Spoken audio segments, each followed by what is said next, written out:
can I ask you something before we even get started? When was the last time someone asked you who you are and you answered without listing what you do? Think about that for a second. Because the version of you the world has not yet seen is not waiting on a better strategy. She's been waiting for you to come back to who you were before the world gave you a name for it. That is where we are going today. So welcome to the Stuck No More Voices podcast, listening on Apple or on YouTube. I'm Theresa Croft, and this is the first episode of the E.V.O.I.C.E series. Be sure to subscribe so you can get all steps. Besides, I just love it when you subscribe. It like magnifies the voice. Okay, we're going to go element by element through the method that I built. Holy Spirit built with me. And we're starting exactly where God starts everything. Not with your platform, not with your content. We are starting with your identity. Now, I want to be honest right up at the top, because I had an identity problem. 17 years in radio taught me something maybe most voice coaches never talk about. The microphone does not care how impressive you are. It only cares what is real, authentic, from the heart. When I came back to the mic after 18 years away, something had shifted in me. It was no longer my identity. But if you look back at the first 15 years, getting married, having 2 kids, I wanted the notoriety. I wanted the best shifts, the morning show, the afternoon show. I just wanted the great comments from listeners.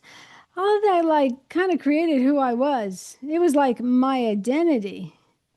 After 15 years in retiring, I realized it. I was lost.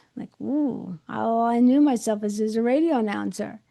So, like I said, I came back after 18 years away. And I came back carrying more of the overflow, more of the healing from the drama, the trauma, 26 years in control, breast cancer most recently. But I came back with that more time of in his presence with God and more healing and that deep inner work. So I learned something very powerful. I learned how to speak to the one, not the crowd, not the audience, that one person. And in my mind, I imagined them driving down the road late at night, folding laundry in the quiet of their own wrestling in their mind. That one and that revelation does not just stay in radio. It followed me, and it can follow you too. It followed me onto stages, into my writing, and into my very episodes now that I do at the Stuck No More Voices podcast. It was a process, okay? God had to do in me was not teach me a new skill. He had to reach back behind every credential I had stacked up and reminded me of what he had already placed there before I needed any of it. The process was not fast, but it changed everything. And I'm telling this because I know some of you are in that exact place right now, being on the outside while quietly unsure on the inside.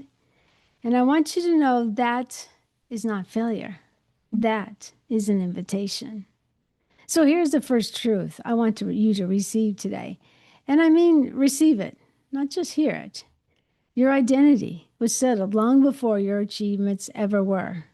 Jeremiah 1:5 does not open up with, before you built your business, or before you got that degree. It says, before I formed you in the womb, I knew you. Before you were born, I set you apart.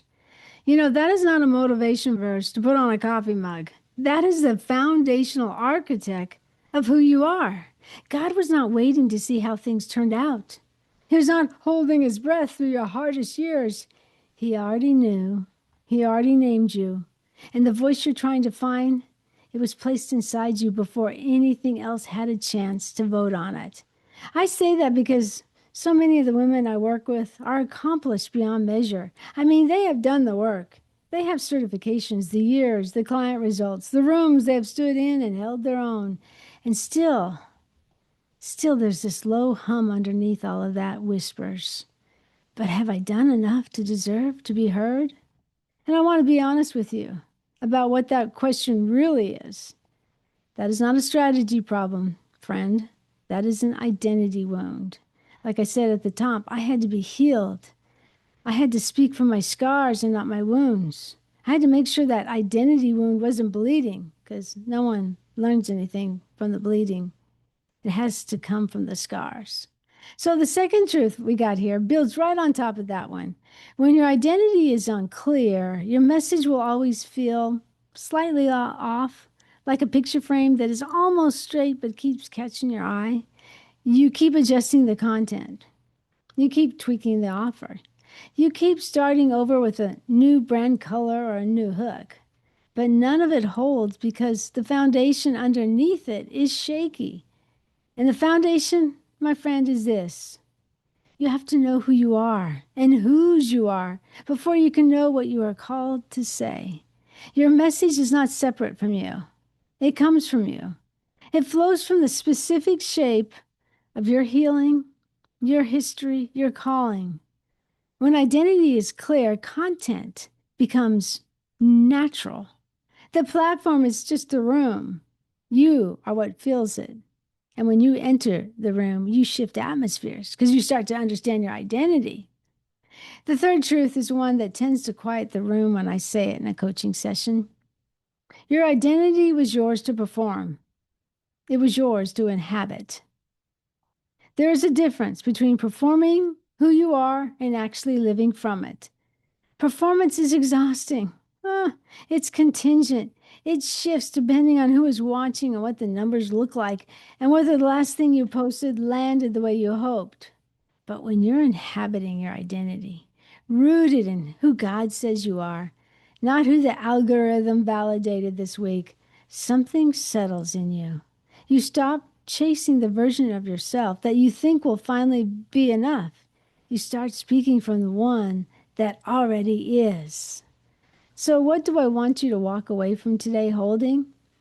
Not a to-do list, something truer than that. I want you to release the idea that your credibility is what makes your voice valid. Your voice was valid the moment God breathed purpose into it. What you have been built since then is beautiful, and it matters. It is the overflow of your relationship with God, not the origin. I want you to sit with this question. Sit with it. Maybe in your quiet time with God. Maybe with your journal. Jesus and coffee is my version of that. Not as homework, but as an invitation. If no one could see your achievements and no one could read your bio, how would you describe who you are? What would you say? Because the answer to that question is the beginning of your executive identity. And your executive identity is the beginning of everything else in this method, the E.V.O.I.C.E method. So when you know who you are at that level, the platform becomes a natural extension. The content flows from a well that does not run dry. The right rooms start opening, not because you performed your way in, but because you finally walked in as yourself.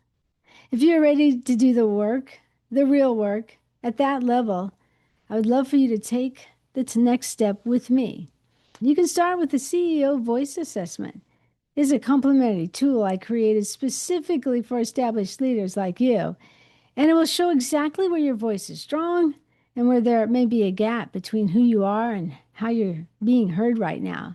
You can find it in the show notes. That assessment is also followed or leads off with a 15-minute strategy session. Just you and me, 15 minutes. And if this conversation is stirring something in you, I want you to know the Stuck No More Voices executive cohort is where we go deeper, together, in community, with structure. So thank you for being here. This series is going to open something in you. I genuinely believe that. Until next time, remember this. You are already known before the world ever got to meet you. That is not a small thing. That is everything. I'm Theresa, and I'll talk to you in the next episode of the Stuck No More Voices podcast.